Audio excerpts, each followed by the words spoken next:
Voice of Panipat से जुड़े रहने के लिए यूट्यूब चैनल को सब्सक्राइब करें और नई वीडियो की नोटिफिकेशन के लिए बेल आइकन दबाएं। और अगर आप ये वीडियो फेसबुक पर देख रहे हैं तो पेज को फॉलो और शेयर करें। सेवा परमो धर्म है, उसके संकल्प के साथ आज कांग्रेस पार्टी का हमारे बहुत ही आदरणीय हम बड़े भाई बुल्ले शाह जी के नेतृत्व में कांग्रेस पार्टी के हम सब साथी आज पानीपत में उस सेवा समर्पण अभियान की शुरुआत कर रहे हैं। इस अभियान के तहत हमारे यहाँ जो कोविड अस्पताल हैं डेजिग्नेटेड, जिन्होंने लगातार पिछले 2 से 3 महीनों से बल्कि पिछले पूरे साल से कोरोना से जो मरीज हैं उनकी बहुत सेवा की, उन सारे कोरोना वॉरियर्स तक पहुंचकर एक एक सरकारी और प्राइवेट डॉक्टर साहिबान तक जो कोरोना के अस्पताल हैं पीपीई किट्स, सोडियम हाइपोक्लोराइड का सॉल्यूशन और उसके साथ साथ हैंड सैनिटाइज़र पहुंचाने का हम सब साथी प्रयास करेंगे।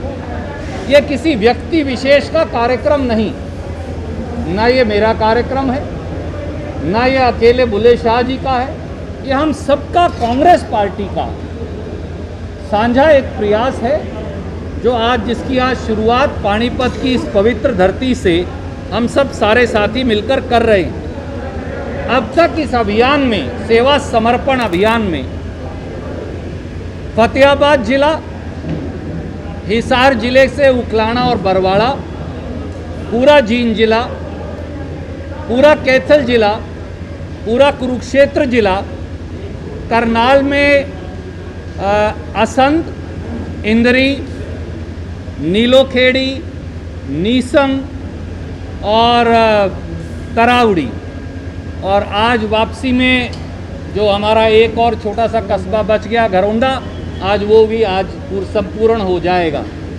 और पानीपत में हमारे सब आदरणीय साथियों ने, बुल्ले शाह जी ने, मेरे भाई बैठे हैं संजय छोकर जी, हमारे सारे साथी, उन्होंने उनकी ये इच्छा थी कि इस सेवा समर्पण अभियान की अगली कड़ी अब पानीपत की पवित्र धरती से जोड़ी जाए।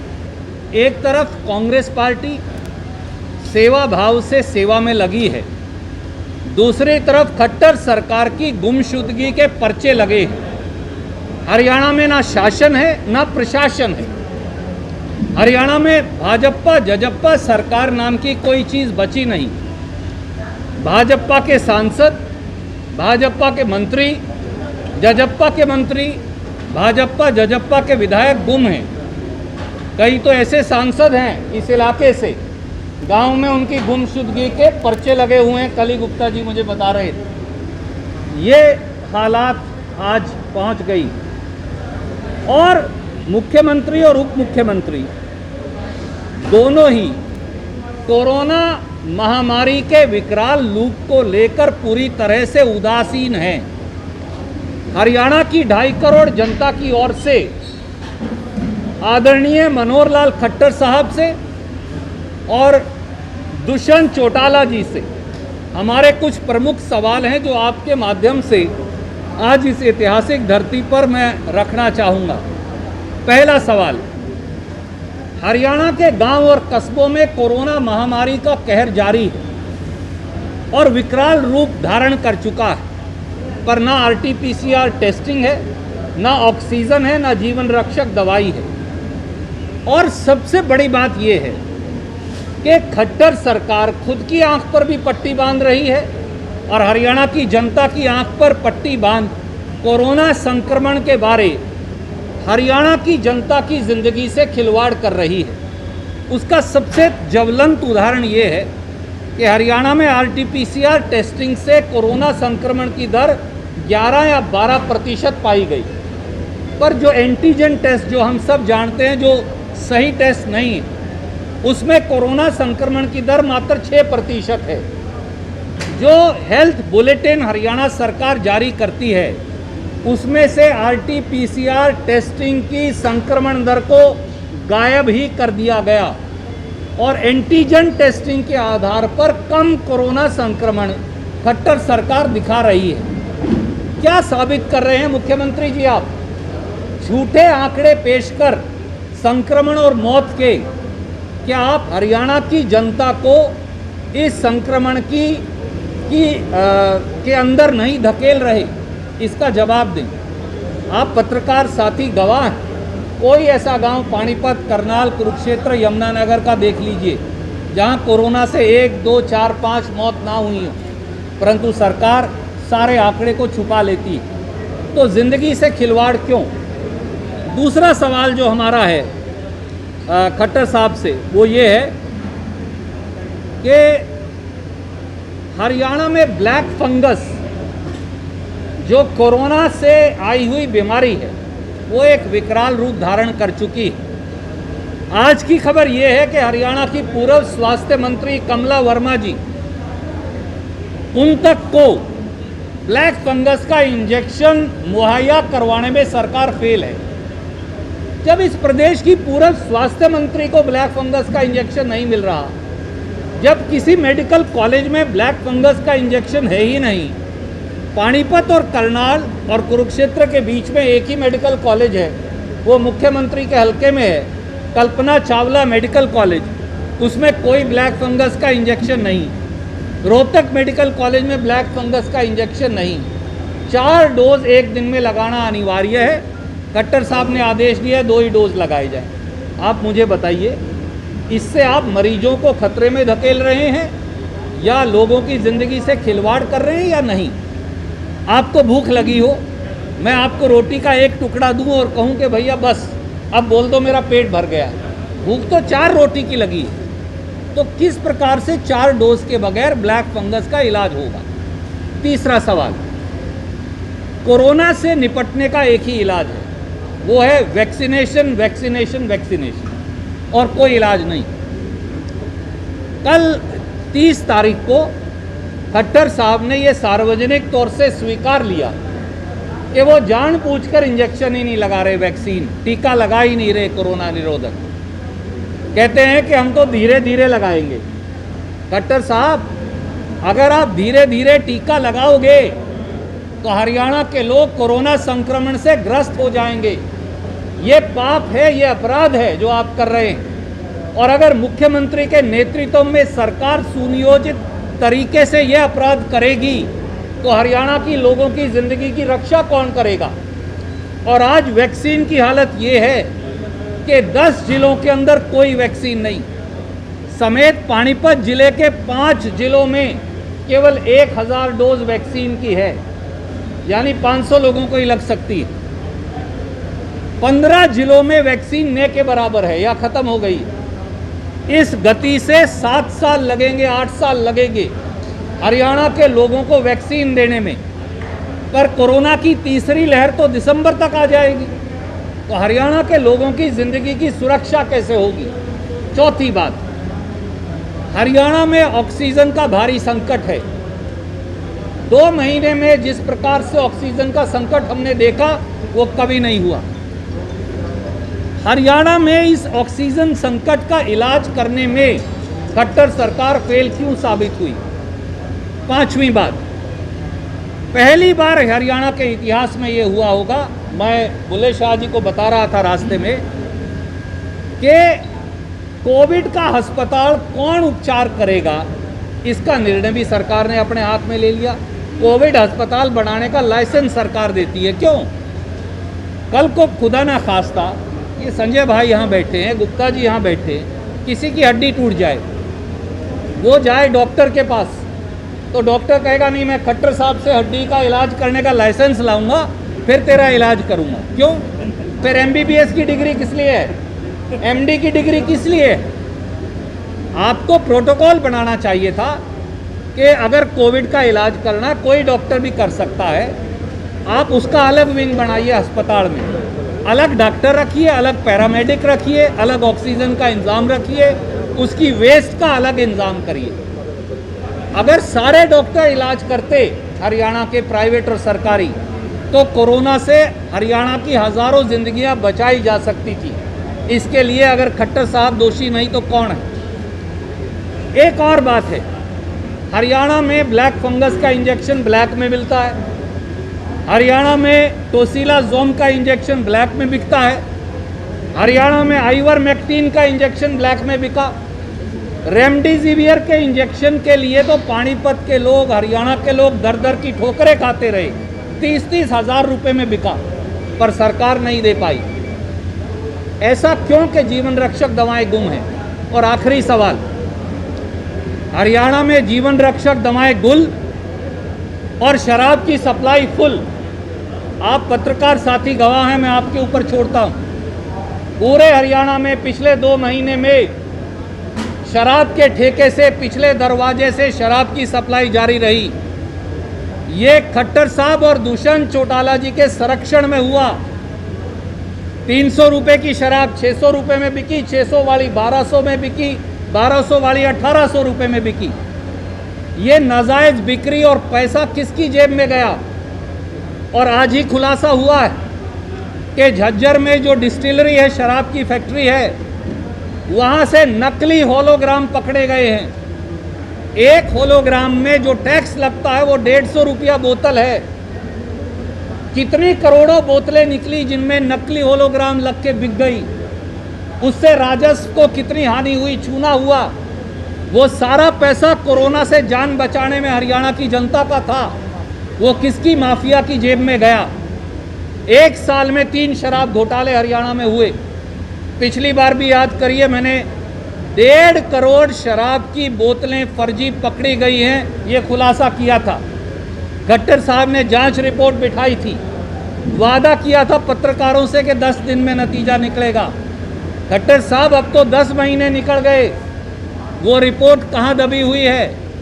उस रिपोर्ट में किस सफ़ेद पोश का नाम है? सचिवालय में बैठे भाजपा जजप्पा के कौन से नेताओं का नाम है? तो जीवन रक्षक दवाएं गुल और शराब की सप्लाई फुल। इन 7 सवालों का जवाब हरियाणा की 2.5 करोड़ जनता मनोहर लाल खट्टर जी से और हमारे साथी दुष्यंत चौटाला जी से ये भी मांगती है कि ये सरकार गुमशुदा भी है और माफिया का कहीं ना कहीं प्रत्यक्ष या परोक्ष संरक्षण भी कर रही है। ये क्यों? प्रदेश कांग्रेस कमेटी की अध्यक्षा कुमारी शैलजा सही फरमा रही है। कांग्रेस का हर साथी उनसे सहमत है, शैलजा जी से। इस सरकार में केवल और केवल घोटाले हो रहे हैं। कभी ऑक्सीजन के नाम पर, कभी इंजेक्शन के नाम पर, कभी मेडिकल किट के नाम पर, कभी राशन के नाम पर, कभी शराब बेचने के नाम पर। यहाँ हर तरफ माफिया हावी है और लोगों को राम भरोसे छोड़ दिया गया है। ये कटु सत्य है। आज के दिन डॉक्टर का दर्जा भगवान के बाद दूसरा है। हमारे डॉक्टर साहिबान ने, हमारी नर्सेज ने, हमारे पैरामेडिकल स्टाफ ने, हमारे सैनिटेशन स्टाफ ने, हमारे दमकल विभाग के कर्मचारियों ने, आशा वर्कर और आंगनवाड़ी वर्करों ने, पत्रकार साथियों ने, कई पुलिस कर्मियों ने भी जो बेहतरीन काम किया है, उसकी जितनी सराहना की जाए वो कम है। डॉक्टरों का अपमान करना भगवान का अपमान करना है। नर्स और पैरामेडिक्स को गाली देना भगवान को गाली देना है। अब ये मैं हर व्यक्ति के विवेक पर छोड़ता हूँ कि उनकी परमात्मा में आस्था है या वो परमात्मा को भी दुत्कार रहे। हमारी युवा कांग्रेस और कांग्रेस के संगठन की सेवा की तारीफ हमारे पत्रकार भाइयों ने निष्पक्ष तौर से लिखी, अंतर्राष्ट्रीय समाचार पत्रों ने भी लिखी। यहाँ तक कि विदेशी राजदूत भी कांग्रेस से मदद मांग रहे थे क्योंकि मोदी सरकार मदद नहीं कर रही थी। केंद्रीय मंत्री हमारे एक साथी मुकेश शर्मा को फोन कर ट्विटर पर लिख केंद्रीय मंत्री रेमडेसिवियर का इंजेक्शन मांग रहे थे। हरियाणा की भी क्या स्थिति मैंने आज ही बताया। वर्मा जी हमारी बहुत काबिल स्वास्थ्य मंत्री रही, उनका बेटा मुख्यमंत्री जी को गुहार लगा रहा है। मैं आपके माध्यम से भी हाथ जोड़कर खट्टर साहब से कहता हूं, और किसी को दीजिए मत दीजिए, कम से कम स्वास्थ्य मंत्री को तो इस प्रकार से अपने हाल पर मत छोड़िए। तो ये वो हैं जो कर रहे हैं या नहीं कर रहे। कांग्रेस वो है जो लगातार अपनी सेवा में लगी है। कश्मीर से कन्याकुमारी तक, पोरबंदर से तिरुपुरा तक जो सेवा हमसे बन पड़ी विपक्ष में रहते हुए भी, हमने वो सब की और मैं आपका भी धन्यवादी हूँ। कि इस बार कांग्रेस के किए हुए कार्य को पत्रकार मित्रों ने, टेलीविज़न के साथियों ने, उन्होंने बाकायदा उसकी सराहना भी की और दिखाया भी। भारतीय जनता पार्टी और जजप्पा की सरकार एक नाजायज सरकार है। It is an illegitimate child of democracy. ये प्रजातंत्र की नाजायज सरकार है, वोट से नहीं बनी हुई। दुष्यंत चौटाला ने ये कहकर वोट ली थी कि वो खट्टर साहब को और भाजपा को यमुना पार करवाएगा, और खट्टर साहब ने ये कहकर वोट ली थी कि वो दुष्यंत चौटाला और दिग्विजय चौटाला को जेल की सलाखों के पीछे भेजेंगे। हरियाणा के लोगों को दोनों ने ठगा। ये ठगबंधन है, गठबंधन की सरकार नहीं है। इसलिए हम इस सरकार को नहीं तोड़ेंगे। कांग्रेस पार्टी की तरफ से मैं कह सकता हूं, हम नहीं तोड़ेंगे। ये सरकार 5 साल पूरा नहीं कर सकती, अपने बोझ के नीचे स्वयं गिर जाएगी। सुरजेवाला जी, केंद्र सरकार ने एक स्कीम निकाली है, कोरोना के दौरान जो अनाथ हुए बच्चे हैं 23 साल में उन्हें 10 लाख रुपया मिलेगा और 18 साल में 5 लाख रुपये बीमा दिया जाएगा। जरूरत उस बच्चे को आज है जो बच्चा अनाथ हो गया, उसके बाद क्या करेंगे उस पैसे? आदरणीय साथी, एक वो पुरानी अपनी कहावत है, ना रहेगा बांस ना बजेगी बांसुरी। 18 साल आगे पैसा देने का वादा मोदी जी आज कर रहे हैं। 7 साल पहले आप सबको 15-15 लाख का वादा किया था, वो हो गया पूरा। तो 18 साल बाद मिलेगा, ये क्या गारंटी है? तो 18 साल तक कुलवंत भाई, वो बच्चे, वो अबोध बालक जिंदा रहेंगे कैसे? उनको शिक्षा कौन देगा? उनका पालन पोषण कौन करेगा? इसीलिए याद करिए, श्रीमती सोनिया गांधी जी ने पत्र लिखा था प्रधानमंत्री जी को। पढ़ते नहीं है वो, उनकी दिक्कत ये है, पढ़ते लिखते कुछ नहीं। दुर्भाग्य इस देश का यही है। और उस पत्र में बाकायदा श्रीमती सोनिया गांधी जी ने कहा था, उन सारे अबोध बच्चों को जिनके माता पिता गुजर गए या जिनका कमाने वाला एक परिवार का सदस्य गुजर गया, नवोदय विद्यालय के अंदर पूरी उनको अगले 10 साल 12 साल तक फ्री एजुकेशन, फ्री हॉस्टल और फ्री इंतजाम किया जाए। यही तरीका है उन बच्चों के अच्छे पालन पोषण का। उम्मीद है कि शायद आपकी बात से ही प्रधानमंत्री सद्बुद्धि ले ले, उम्मीद तो कम है। आपका बच्चा भूखा मर रहा हो, आप कह रहे हैं पड़ोसी के यहाँ रोटी नहीं है। ये किस प्रकार का बेवकूफ़ाना आर्ग्यूमेंट है? और कल ही बाकायदा वहाँ की सरकार ने एक बयान जारी कर, रघु शर्मा स्वास्थ्य मंत्री ने, मैं शेयर कर लूँगा आपसे, व्हाट्सएप पर आपको अभी भिजवा देंगे हम। उन्होंने बताया कि ये तथ्य सही नहीं है। परंतु मेरा आपसे केवल ये कहना है, मैं डिटेल नहीं कहना चाहता था पर आप पूछ रहे हैं, बता रहा हूँ। हिंदुस्तान में 140 करोड़ लोग हैं। 140 करोड़ लोगों को वैक्सीन आपको 90% को लगानी है। वैसे तो 100 को लगानी चाहिए, पर 90 को लगानी है। तो 140 जरब 2, 280। 18 साल से ज़्यादा के 94.5 करोड़ लोग हैं। 94.5 जरब 2, 189 करोड़, 189 हो गया। 189 करोड़ वैक्सीन तो चाहिए। आज तक मोदी जी ने ऑर्डर किए 39 करोड़। तो भैया ऑर्डर ही किया आपने तो यार, आप खराब और ठीक की बात तो तब करोगे। 189 सीधा हिसाब है, 94.5 करोड़ 18 साल से ऊपर के लोग हैं। 189 करोड़ वैक्सीन चाहिए, आपने ऑर्डर ही 39 करोड़ की है आज तक। जब पूरी दुनिया वैक्सीन खरीद रही थी, European union, Australia, UK, USA, Brazil, इन्होंने मई 2020 में खरीदी। मोदी जी ने जनवरी 2021 में 2 करोड़ वैक्सीन का ऑर्डर दिया, खरीदी नहीं। हमारी वैक्सीन भी दूसरे खरीद के ले गए। उसके बाद क्या किया? 6.63 करोड़, 6 करोड़ 63 लाख वैक्सीन विदेशों में भेज दी 20 मई तक। क्यों? मेरा बच्चा मर रहा है, मैं विदेश के आदमी को वैक्सीन लगा रहा हूँ। ये किस प्रकार की नीति है? सब जो लोग देख रहे हैं ये फंड है चलता फिरता, और जहाँ जहाँ हमें ज़रूरत पड़ती है आप जैसे किसी साथी के पास भी चले जाते हैं, क्योंकि सेवा परमो धर्म में सबका हिस्सेदारी होनी चाहिए। कांग्रेस का ये हम क्या हैं? पार्टी का हर कार्यकर्ता का नाम ही पार्टी है। पार्टी कोई बिल्डिंग का नाम नहीं है सर, पार्टी आदमियों का नाम है और पार्टी के लोग अपने अपने साधनों से इसमें मदद कर रहे हैं। ये किसान की अगली नस्ल और फसल को नष्ट करना चाहते, ये किसान की सिसकियों को कीलों और पत्थरों के नीचे दबाना चाहते, पर ये जान लें मोदी जी और खट्टर साहब और भारतीय जनता पार्टी और दुष्यंत चौटाला कि इस देश के मेहनतकश किसान, गरीब मजदूर और छोटे दुकानदार आड़ती से जिसने लोहा लिया है उसने मुंह की खाई है और ये दोनों सरकारें भी अपने वापसी की तैयारी कर लें। तो क्या खट्टर साहब हरियाणा के लोगों के मत को कुछ नहीं मानते? सरकारें तो प्रजातंत्र में वोट से चुनी जाती है ना। आदरणीय मनोहर लाल खट्टर जी की एक वोट से तो नहीं चुनी जाएंगी। ये खट्टर साहब के अहंकार को दर्शाता है। वो हमारा कांग्रेस का नहीं, वो हरियाणा के 2.5 करोड़ लोगों के जनमत का और उनकी बुद्धिमत्ता का अपमान कर रहे हैं।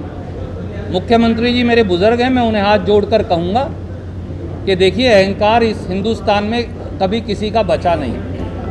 यहाँ तो ऋषि मुनियों का देश है और यहाँ परंपरा चलती आई है, और कुछ नहीं हो तो पानीपत कुरुक्षेत्र की धरती से सीख ले लीजिए। यहाँ बड़े बड़े लोगों का अहंकार मिट कर गया इन दोनों धरतियों से और दुनिया का इतिहास हमने लिखा। इसलिए अहंकार नहीं।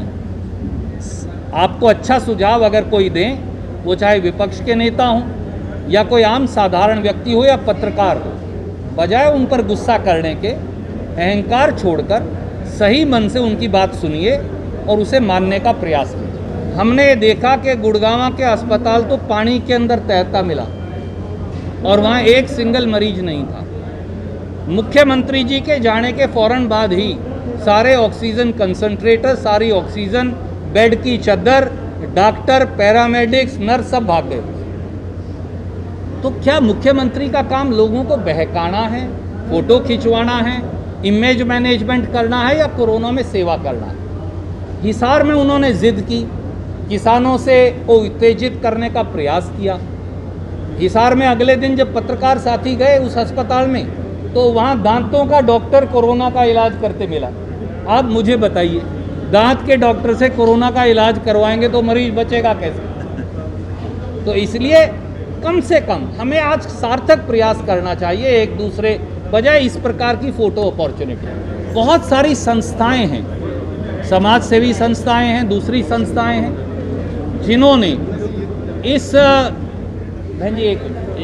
जिन्होंने इस पूरे मामले में पानीपत शहर में एक उदयमान सेवा उदाहरण पेश किया। मैं उन संस्थाओं का भी, शायद हम उन संस्थाओं में सब में नहीं पहुंच पाएंगे, पर आज हम सबकी ओर से मैं उनका भी धन्यवाद करता हूं। हमारा ये जो कैंपेन है इसमें हम पुलिस थानों में भी जाते हैं और पत्रकार साथियों तक भी पहुंचने का प्रयास करते हैं, क्योंकि आप लोग भी कोरोना वॉरियर्स हैं। तो मैं उन सब का भी बहुत बहुत धन्यवाद करता हूं। कैरियर एसी 100 वर्षों से विश्वसनीय है। एसी ब्रांड 50 डिग्री तापमान में भी कूलिंग करे। कैरियर एसी 0% फाइनेंस आसान किश्तों में उपलब्ध। Carrier AC 100% copper coil.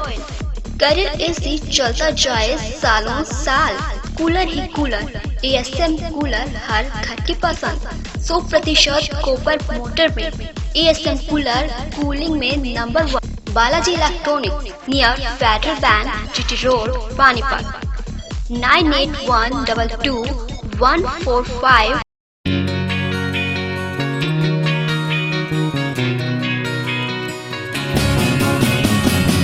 नया सा है आसमां का रंग, नया सा है जीने का ढंग।